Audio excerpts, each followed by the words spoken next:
Γιατί Ορθόδοξοι και Καθολικοί δεν γιορτάζουμε μαζί το Πάσχα?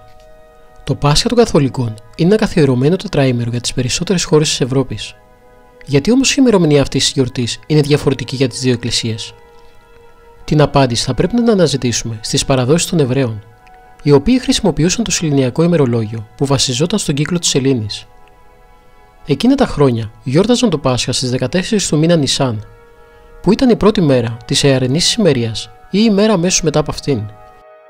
Η συγκεκριμένη ημέρα συνδέθηκε αμέσως με τον εορτασμό του χριστιανικού Πάσχα, από τα πρώτα χρόνια μετά την Ανάσταση του Χριστού. Αρχικά, κάθε χριστιανική εκκλησία γιόρταζε το Πάσχα σε άλλη ημερομηνία, ενώ οι εθνικές εκκλησίες προτιμούσαν την Κυριακή. Η πρώτη Οικουμενική Σύνοδος της Νίκαιας αποφάσισε ότι το Πάσχα θα γιορτάζεται την πρώτη Κυριακή μετά την πρώτη Πανσέλινο της Άνοιξης. Ενώ, αν η Πανσέλινος γίνει εκείνη την Κυριακή, τότε η γιορτή μεταφέρεται για την αμέσως επόμενη Κυριακή.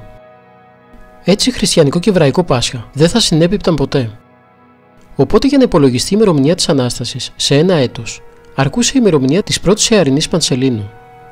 Όμως το ημερολόγιο που ίσχυε εκείνη την εποχή ήταν αυτό που είχε θεσπίσει ο Ιούλιος Καίσαρας το 45 π.Χ. και το οποίο είχε ανά έτος 365 ημέρες, ενώ σε κάθε τετραετία, στο δίσεκτο δηλαδή έτος, προσέθεται μία ημέρα παραπάνω. Επειδή όμως το κάθε ηλιακό έτος διαθέτει στην πραγματικότητα 365,2 ημέρες, έτσι το Ιουλιανό ημερολόγιο αποδείχτηκε ότι είναι μεγαλύτερο από το πραγματικό κατά 11 λεπτά και 13 δευτερόλεπτα. Η αλλαγή ήρθε με το Γρηγοριανό ημερολόγιο, το οποίο μετονόμασε την 5η Οκτωβρίου του 1582 σε 15η Οκτωβρίου, ώστε η Ιαρνή ησημερία να πέσει στις 21 Μαρτίου, όπως ακριβώς προέβλεπε και η πρώτη Οικουμενική Σύνοδος. Τα περισσότερα καθολικά κράτη το υιοθέτησαν μέσα στα επόμενα 5 χρόνια, ενώ τα Ορθόδοξα ήταν εντελώς αντίθετα, με αποτέλεσμα να διατηρήσουν το Ιουλιανό ημερολόγιο μέχρι τον 20ο αιώνα.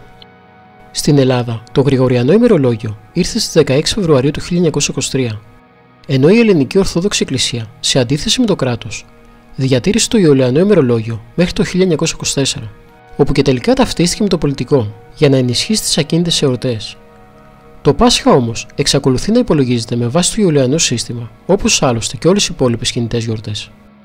Επιπλέον, ως προς τη διαφορά των ημερομηνιών που γιορτάζονται τα δύο Πάσχα, καθοριστικό ρόλο παίζει και ο μετεωνικός κύκλος, που είναι το σύστημα πρόβλεψης των Ιαρνών Πανσελήνων και το οποίο η Ορθόδοξη Εκκλησία χρησιμοποιεί μέχρι και σήμερα.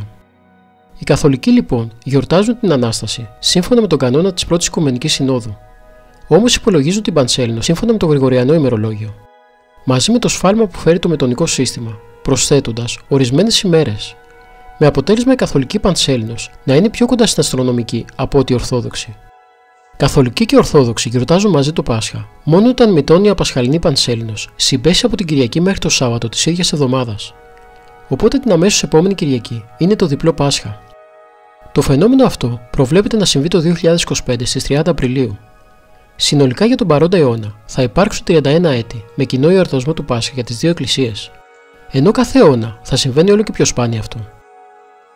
Μάλιστα το 2698 υπολογίζεται ότι θα είναι το τελευταίο κοινό Πάσχα, καθώς μετά το 2700, εξαιτίας του μετώνιου σφάλματος, η Ιουλιανή και η Γρηγοριανή Πανσέλινος δεν θα μπορέσουν να συμπέσουν ποτέ ξανά.